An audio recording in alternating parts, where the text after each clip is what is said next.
From food to job placement services to mental and physical health care, the Community Food and Outreach Center is coming to the aid of Central Floridians rocked by the recession. We'll talk about collaboration helping the community with Andrae Bailey from the Community Food and Outreach Center, next on UCF Metro Center Outlook. This program is made possible by funding from the UCF Metro Center, where government leaders, business executives, and academic experts come together to discuss major issues facing the state of Florida.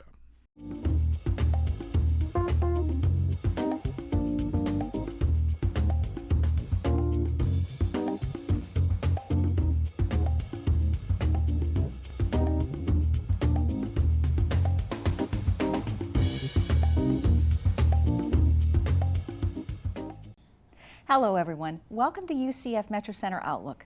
I'm Diane Trees, Director of the UCF Metro Center and your host for Metro Center Outlook.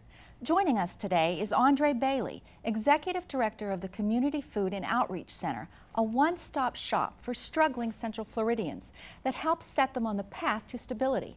He joins us today to talk about the center's expansion and the community's commitment to helping the less fortunate. But first, a look at the Community Food and Outreach Center in action.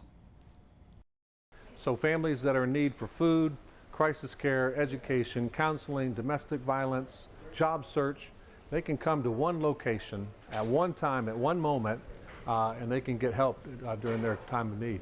And we are the community. And I think it's our compassion. We are very compassionate and dedicated and committed to this community. And we see the need. We just kept going and going. And then we got here and our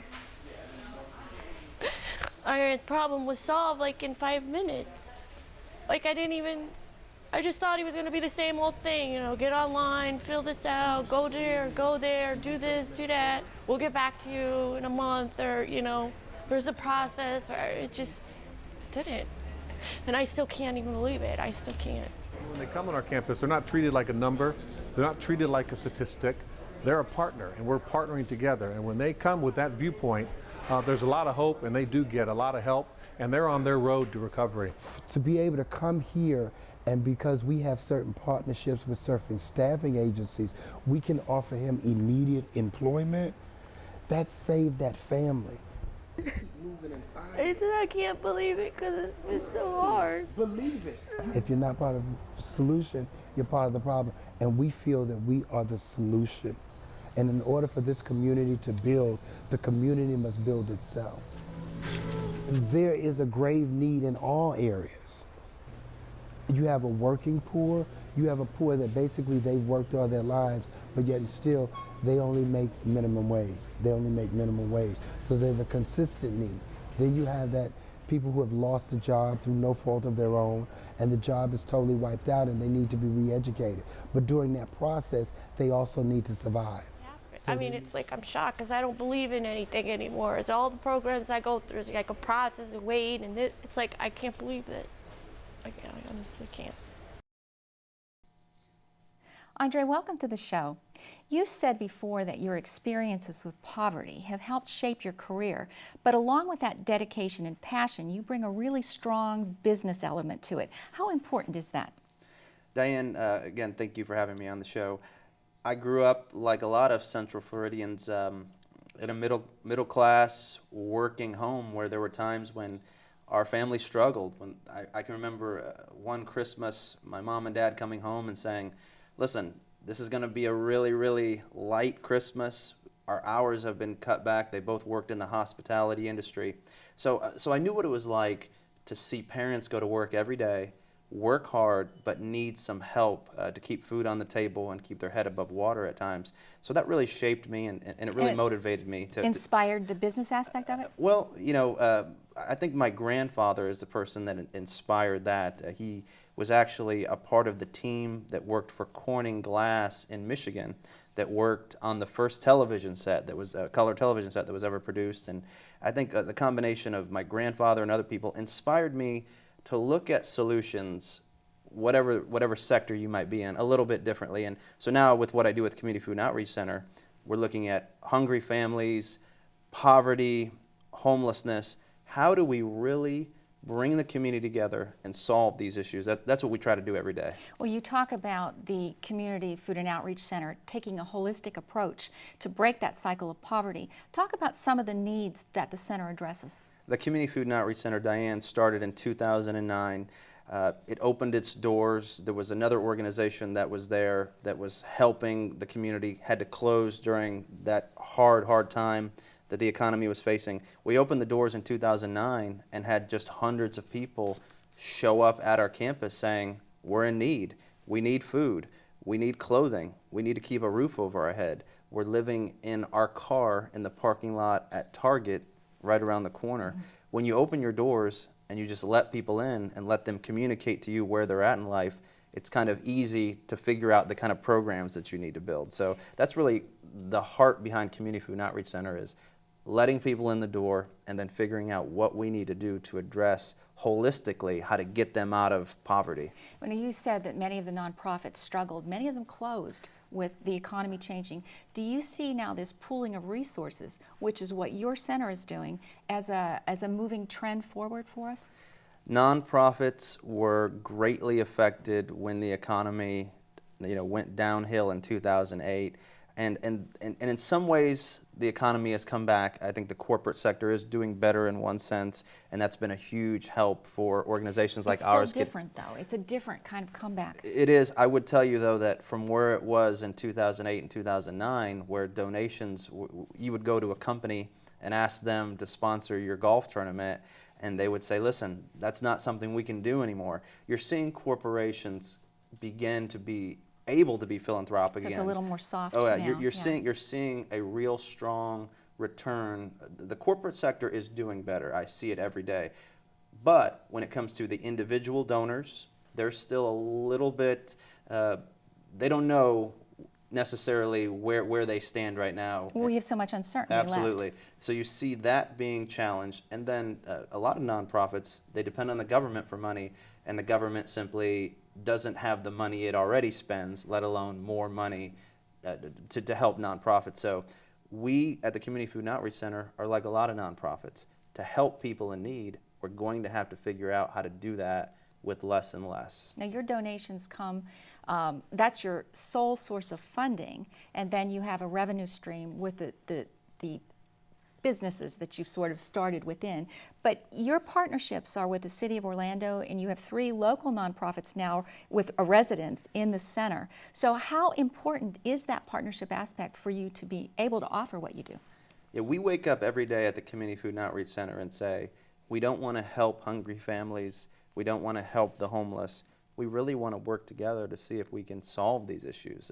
If we can't solve these issues, then we feel like we're not moving down the path that works for us.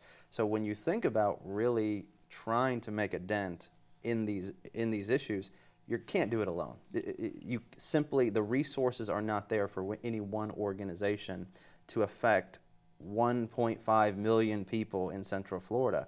So it's not that we don't want to do it alone.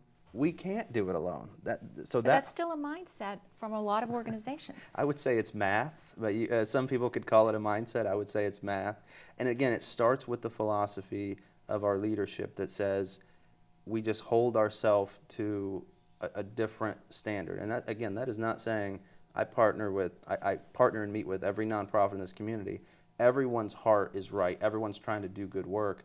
But if you do one step beyond yourself and say, we have to make a dent in these issues, and we have to be able to scale our programs, you can't do it by yourself. So our partnerships with the Harbor House, Healthcare Center for the Homeless, the City of Orlando, the Grove Counseling Center, and other partnerships that we're building right now, they are really a matter more of common sense than some genius idea on the part of our board and leadership. Okay, so Andre, let me ask you, this started from basically a food resource. So how did the idea come about to transform to an overall health and wellness center along with it? It is a different model. Yeah, we started out with Scott George, our co-founder, and myself, both of us, always a lot of compassion to help families in need. We built the food center first, and as people came in the door, again, I can't overemphasize this enough. As they walked in the door, we got them food, and they said, thank you for the food. Oh, by the way, I don't have a job. Oh, by the way, I'm sick. Oh, by the way, I'm going to lose my house next week. So the idea of helping people, it simply has evolved from the needs that the families that come to you every day talk with you about and share with you. But yours is different because a lot of people would have just referred them to another agency. You're actually doing a one-stop shop kind of thing. That is the goal. Again, we've been there 3 years, and I would tell you that we're very excited about the programs we currently already have. But our goal is to expand that campus and have it be a place where you could go and get any of the services you need so that you can break out of poverty and stand on your own 2 feet. We talk about, you and I were talking earlier about that hand up versus a hand out. That's your mission statement. That's our mission statement. And we believe, again, not that, in theory, if we could just give it all away and give everyone houses and give everyone all their groceries, that would be great. We can't do that. The economics don't work. So the idea of asking in a tough situation for the families in need to be a part of their own solution, it makes our programs economically scalable and allows us to keep our doors open. Our cost share grocery program, the grocery store that you go and see on our campus, we spend $70,000 a month on the raw cost of the food. We get some food donated, but most of that food is purchased. The families who give a contribution when they qualify by income for that program, if they didn't give some level of money back towards it, the program simply wouldn't work. Well, again, that's a business sense that you've developed with that. With this program, why Orlando? Did you see other models like this around the country? Have they been successful? Well, I'm a Central Florida guy. I grew up here. I grew up in Osceola County. So you've always seen the need here. This is my home. I've seen Orlando and Central Florida evolve over the years into a real melting pot of wonderful people and companies and churches. But I've also traveled enough to see other cities that suffer from the same problems that we do. A large population, lots of seniors and young people and diversity coming together and sometimes struggling to meet the needs, many times of the most vulnerable in that group. So here in Central Florida, we just decided to dig our heels in and really try to make a difference with the people that were hurting all around us. Now, you seem to say the word families quite a bit. How much of the downturn in the economy has that affected families across Central Florida? It would seem that that's going to be another group that might be really at risk here. I have a great friend who works for the New York Times named Michael Luau. He and I talk all the time about the misconception that the economy's downturn in 2008 was really the thing that hurt families the most. Diane, if you look at the stats for the last 15 years, the gap between what people need to keep a roof over their head and keep food on the table and what they make and earn and are able to earn right now has grown over a period of time. So when the economy tanked in 2008, it was kind of this 1-2 punch that brought it to the head. Oh yeah, it brought it to a head in a vicious way where families now, good people like my parents, it's tougher for them to work hard and keep a roof over their head. You could come down to our center right now and see single moms and seniors and working families who are doing the right things, but the numbers simply don't work for them. And that's why organizations like Community Food and Outreach Center, we're going to have to be a safety net and a lifeline when government has no more money and solutions are very thin. I would tell you that the nonprofits in Central Florida are going to become more and more important as we try to figure out where we go from here. Do you think our area is unique in the fact that we have so many part-time jobs, minimum wage jobs with the huge hospitality industry we have? Has that been a factor in this? Central Florida is the perfect recipe for a community that needs lots of help with hunger, homelessness, and poverty. You just articulated it very well. We have lots of jobs, but unfortunately many of them are starter positions and simply don't pay enough so that families, even if both of the mother... So they're working families, but can't make it on the money that they earn. Absolutely. If you look at some of the stats out there on working, what it really takes to have a living wage is $16 roughly by some estimates, not $8 or $9. And again, I'm not saying the companies in Central Florida that pay that are wrong. if that's, they pay what they pay to keep their businesses operating. So you have this quandary where we have lots of jobs, we have lots of people that move here because they believe that Central Florida is Walt Disney World and sunshine, and this is the land of opportunities. They move here and they find out that the economy here is not conducive necessarily for them to get ahead, so they wind up in this cycle, and organizations like ours have to help them. Well, and I think the image is still, if you're working, that you should be able to make it, and that's not the case anymore. Your website, I was looking at it, talks about the changing new face of homeless and hungry. What is that new face? It's families, it's working people. Again, I was talking about my friend from the Times who talks about suburban poverty. It's a new term that's been coined of late, which is a family that comes to Community Food and Outreach Center, they drive up in their Chevrolet SUV, get out, we see them walk in and think that they're there to volunteer, but they're there because they don't have enough food, they don't know if they're going to be able to stay in their home, and they don't know how to fix their situation. They've never been faced with They've asking. never They been probably don't have a clue where to go. They've never been faced with it before. Organizations like Community Food and Outreach Center, if you go back 10 years, many times people would have the perception that we were helping the chronically poor, families who have been in poverty for 3 generations. That's the technical definition of the chronically poor. And we have, organizations like ours have helped those families and continue to. But now you have this new face of poverty, hunger, and homelessness, which is people that all of us know, people that our kids go to school with, people that rub elbows with us at the supermarket, who, again, the numbers don't work. They're trying to keep their head above water, and they simply can't do it on their own. Here's what's scary. A lot of those people are already getting government assistance, and they still can't keep their head above water.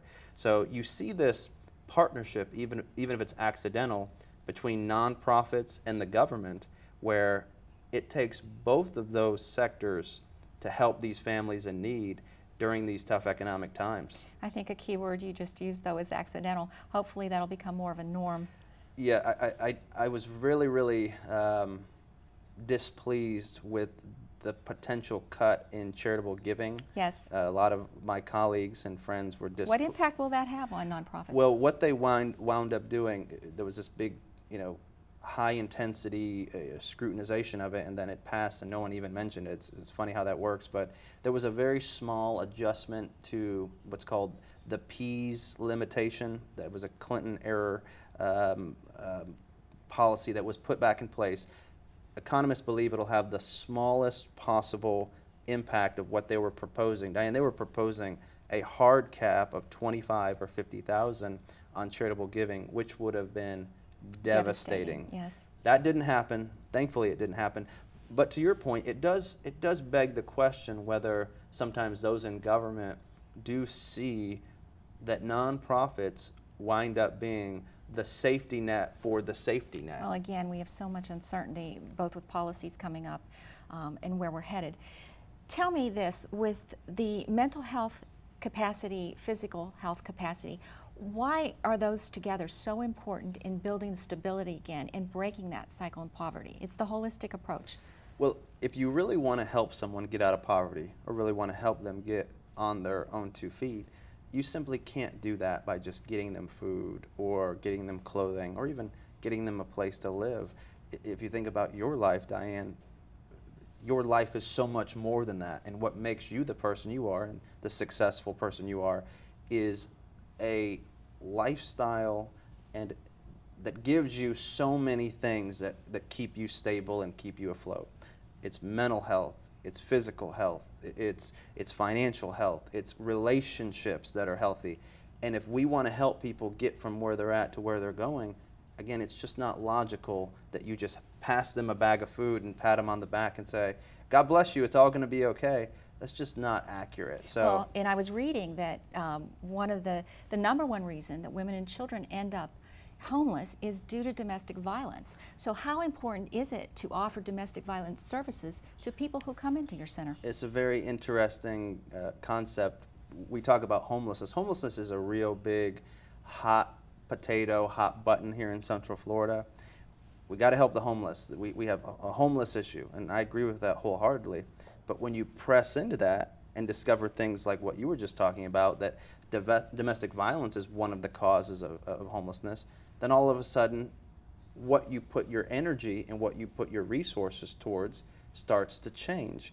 And so let me just say this. I believe that we are passionate about causes like hunger and homelessness and poverty in Central Florida, but sometimes our passion has to turn into actions that cause us to really try to understand these things better. Does that make sense? Because if you dive into it and look into it, if we want to help people not be homeless, then we have to address mental health.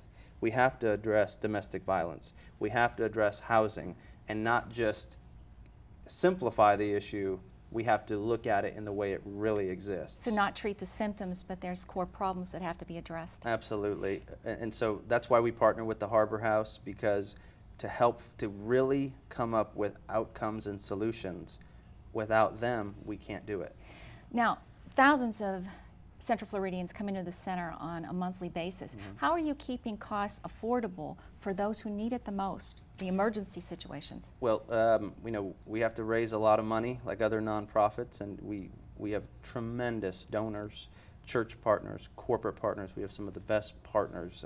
This is a giving community. You have a lot of great philanthropic individuals and companies, and so that's a huge part of what we do. And then we are constantly counting the pennies. Well, that's the thing. What is your strategy for keeping your overhead so low? Well, we break. I've spent the last 3 weeks looking at our budget, because it's that time of year for us to do that, and we simply examine every part of what we do and look for the most efficient ways for those programs to run financially.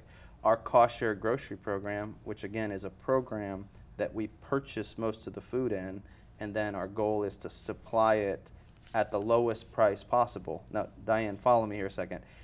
We don't want to buy something and sell it for the highest price possible, which is a normal business. The profit. We got mixed up there, and we buy something and we want to sell it for the lowest price possible. That is very hard, but again, it takes a constant business attitude towards your programs, or you simply wind up in a place where they don't work. Well, the scope from your center ranges from food, clothing, to overall mental and physical well-being.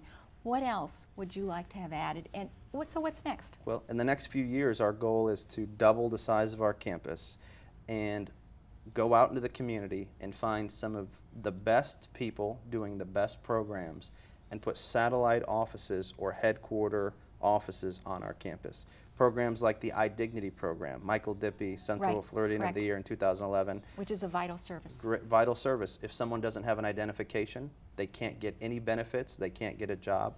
Michael Dippy and I plan on combining our resources and putting his headquarters on our campus this year. There are just countless programs like that that we want to identify with, see that it's a good match, and create a campus where if you show up, if someone refers you and you show up, we're going to open our doors and have all these things available for you, so you have the greatest chance to rebuild your life and get back on your feet. And get the puzzle pieces. Andrae, thank you so much for being on the show, and thank you for what you're doing in the community here. Diane, thank you for having me on. I've been talking about the changing reality of poverty with Andrae Bailey, Executive Director of the Community Food and Outreach Center. Thank you for tuning in to UCF Metro Center Outlook. Until next time, I'm Diane Trees.